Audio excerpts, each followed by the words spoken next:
What's going on, everybody? Welcome back to this episode of G4 Outdoors. Today I'm coming to you as the lawn care guy. This is a 2023 lawn care setup. Let's get into it. Well, here's a little story about two friends that came together, and we started up a YouTube just to talk about whatever. We're on a boat catching big bass and smashing them cats. From review videos to just making you laugh. Cause we got guns, we got knives, we got fishing, we got hunting, we got everything you like, so hit that subscribe button. We're in the outdoors, doing things that we love. We're talking guitars, girls, green grass, and guns.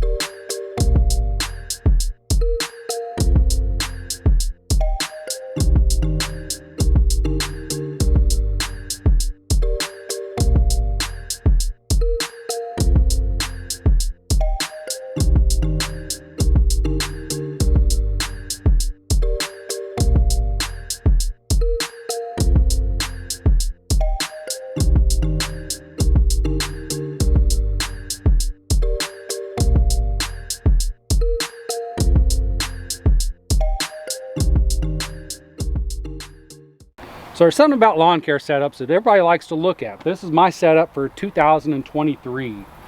First of all, we have the 2019 Chevrolet High Country 1500 four-wheel drive. All the words and letters go with this one. It's got the 6.2 liter in it. It's a horse of a motor. And let me tell you, the 6.2 liter walks all over the other 5 whatever liter that is. This thing pulls the trailer without a problem. Although it does it at 8 miles a gallon, it pulls it with no problem at all. Let's take a look inside my clean truck. So as you can see, I keep my floorboards really clean. No dust over anything at all. And I take care of trash. As the trash comes in, the trash goes right back out. So I keep my truck as clean as possible.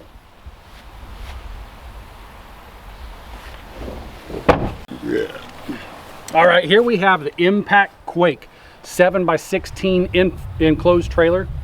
Before this one, I did have a 5x10 open trailer. It's a super handy trailer, single axle. I kind of wish I could go back to a single axle trailer. They're so much easier to pull on the tandem axles. You got tires that wear out just because of the way they rotate around corners and stuff.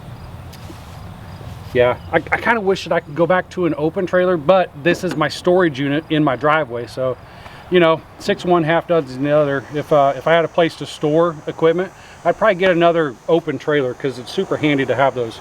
Let's step inside here. So something everybody needs on every one of their trailers is a safety cone. I stick these guys out, I don't know, 10 foot back there. I'm hoping that saves my life one of these days. On the walls hanging up, we have Equipment Defender, of course. Use code CUT and CLEAN. Use code BNB10. Get yourself 10% off on all Equipment Defender racks. So we have a STIHL BR800 here. We have another STIHL BR800 over here. These are great for leaves. I could have went with the 600 just to do drives and stuff, which probably would have been a more feasible option. Easier on gas, easier on the ears, but they don't blow as hard. So I do like the 800s. Over here on the racks, we got a 110 by STIHL. Is it? A 111 RX. I like horsepower on my string trimmers, and the 111 RX definitely has that without getting into the real heavy machines. Down here we have a homeowner model FC56C edger. This does the job just fine.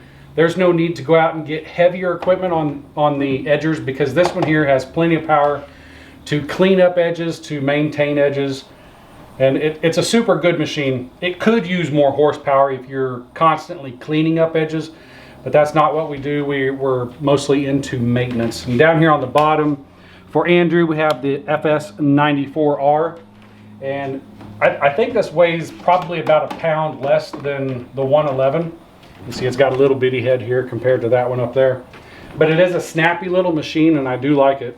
Down here we have my string holder. This thing comes in handy. For a good year, this thing was just laying on the floor. You'd pick it up off the floor and get out what you want. Now the only thing I am missing is gas can racks. I do need to get those because about every 5 minutes these things slide all over. Not very fun. We do have the E-tracks screwed down to the floor. Those are really nice to tie your equipment down. If you do have an enclosed trailer, one other thing that you need to keep in there is some 3/8 inch rod. I do have 2 of these because eventually the cables on your door spring, they will come off of the big roller, and then you'll have to wind that down and get your wires hooked back up. And on all of my handheld equipment, I do have the Darwin's grip on here. I believe we have the 5.0s. I don't know, they're the latest models that come out, except for this one here. And this is why I upgraded. You can see this right here is tight, and the Darwin's grip just rolls around inside of there. But you know, once I get rolling with this, it's still handy to have, and it's infinitely adjustable at this point. But on the upgraded systems, they have super easy tightening systems here, so you move that to wherever you want, tighten it back up. Yeah, the 4 or 5.0s, whatever these are, it's definitely an upgrade, and if you are buying them, I would recommend these. Again, code Cut and Clean, B&B10, Lanier, I don't know, you name it. There's a bunch of codes out on these. Save yourself 10% on these. Go check those out. Again, these will save your back. 100%. These will save your back. Just give them a try. Give it about a week, because some people don't like them when they first start out, but then once they do without them, they realize, man, I really was bending over a lot. So the Darwin's grip helps me out, and whoever's running them helps them out a ton. So we do have the two 2,300 pound axles on here, and this is a light duty trailer. I wish I would have really known. I mean, I knew beforehand that you get what you pay for, but I wish I really would have known on these trailers. I got the thinnest aluminum siding that I could get on here, and you can see this thing just bellowing as you go down the highway. One other kind of janky thing about it, as far as being a light duty trailer, can you get on this C-frame right here and see how that's bending? Now that's with 200 pounds on it. You get an 800 pound mower on here, and you really see how much that flexes. It's actually starting to it's starting to worry me, because when I watch mowers come on and off of here, it just makes me think this thing's going to crack and come off anytime. So you do get what you pay for on trailers. Don't skimp out on it'll get you by. It'll get you by for a little bit, but I don't plan on this trailer lasting more than 2 more years. So if you get the chance and you need an enclosed trailer, spend the extra money and get a heavier gauge of aluminum, because you won't regret that. Now, off of Amazon, I bought them dirt cheap. I got some air vents for the trailer. I got intake up there and exhaust right here, and I did the same thing to the other side. One kind of big con about enclosed trailers is they do get extremely hot during the summertime. Have problems with the handheld equipment. You have a hard time with those starting, it gets so hot. And occasionally you'll have a little bit of a problem with the mowers starting. But other than that, I really do love my enclosed trailer. Let's talk about these mowers real quick. Starting over here, we have the Gravely Pro Stance 52. I like to nickname Clumpy McClumperson. It's a great mower. It cuts just fine, but get in a little bit of wet grass, it kind of wants to poop on you. But it does have a fuel-injected Kawasaki FX 691V on it. How many hours on this? 800? That's not pulling up right now. I think there's 500 to 800 hours on here. Got a smoking deal on it, and that's why I got this one. The mower before this, I had a standard Scag V-Ride. Good mower, super awkward to ride. And I got this mower right here. Mostly is because it's newer, and another part of that is because I wanted my helper to have something comfortable that he liked to ride on, and that's why I got this one. This is the second mower that I ever bought right here, which is the Scag 36 inch. This has a carbureted Kawasaki FX 600 motor on it, and that's just a little bit smaller than that 52 inch. So that's a 19 horse. I don't know what this one over here is. But anyway, The 36 inch, this is a beast of a mower. It'll cut down some heavy grass. It's quite snappy when you go to turn. If you're going slow, got the throttle turned all the way up. It's a really snappy turning mower. I like it. I like it a lot. I kind of wish that I didn't have this, but I bought this on my second year in business, and the reason I did is because I was passing up a bunch of small backyards. So I thought I really need to get into a 32 or 36 inch, and I'm glad I went with the 36, because if the 32 is as snappy as this, that'd be a scary machine to ride. But anyway, it's a good mower, and the only con I have on this one right here is hills. It's not the best machine for hills. The front end just likes to fall down. It's not so much the rear end wanting to slide down, it's just the front end doesn't like to hold hills too much. And then over here to my numero uno, my number one, my favorite mower I've ever had, the Scag V-Ride 2 52 inch with the Velocity Plus deck on it. This mower right here I absolutely love. I got the big Vanguard EFI 37 horsepower mower on here. This thing has seen a lot of grass, a lot of tall grass. Not too much has gone wrong with it. I'm trying to think of what all has gone wrong with it. The chains have stretched on the deck, so I've had to lift the deck up and adjust that.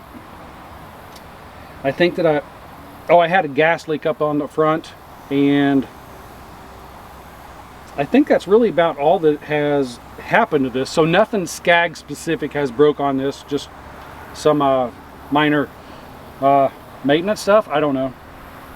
Yeah, I'd say it was maintenance, lack of maintenance. But this has been an extremely good mower.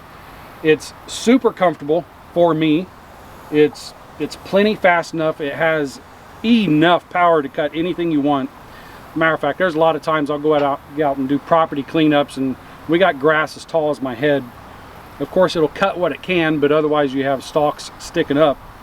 But it doesn't bog down very much. I think that I've actually killed this maybe once, and that's because I jumped up onto a tree stump that I didn't see in an overgrown property, and once it came down, the blades came down on that stump, it just cut right off. I beat the crap out of this mower, and it's actually lived up really good. Hoping to get into 2 more mowers next year, and I will be going back with the Scag V-Ride 2s, 252 inch mowers.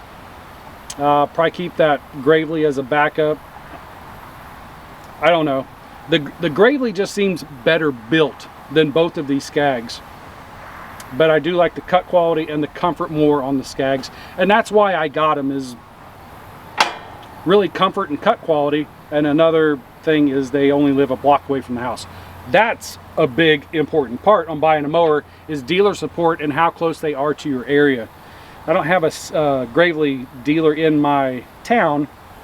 It's Scag, Bobcat, Deer, Cub Cadet, and X-Mark. Out of those, I chose the Scag.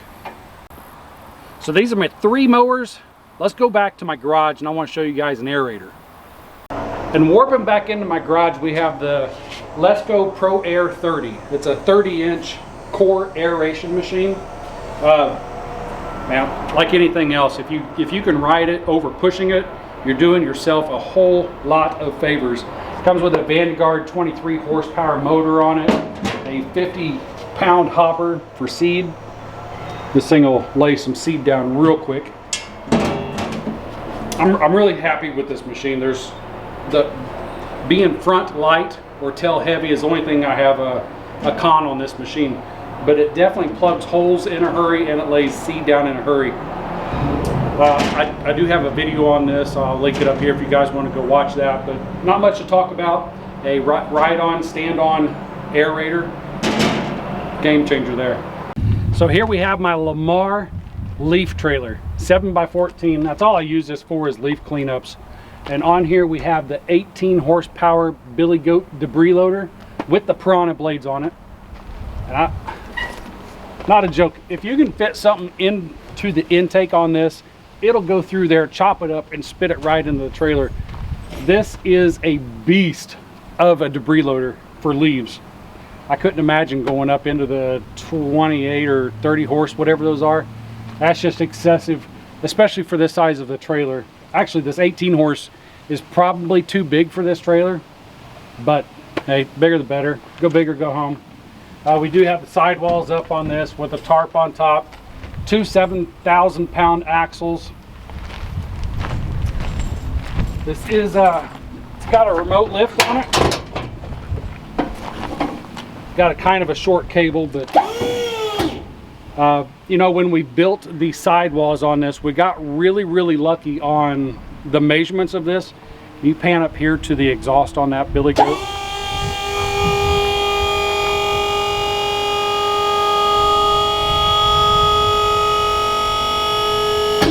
Not by the hair on my chinny chin.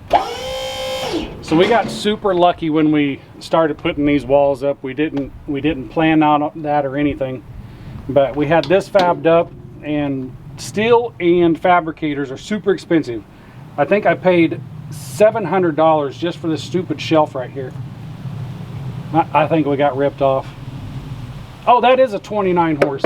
That's a 29 horse, so they go up to a 37. So yeah, the 29 horse is a little bit overkill for a 14-foot trailer. Probably should have went with an 18, but for efficiency reasons, I'm older. I don't want to swing this trunk around all day long. So the faster I can get leafs in and out, the better off I'm going to be. But anyway, super strong motor, fuel injected, so I don't think it started all year long.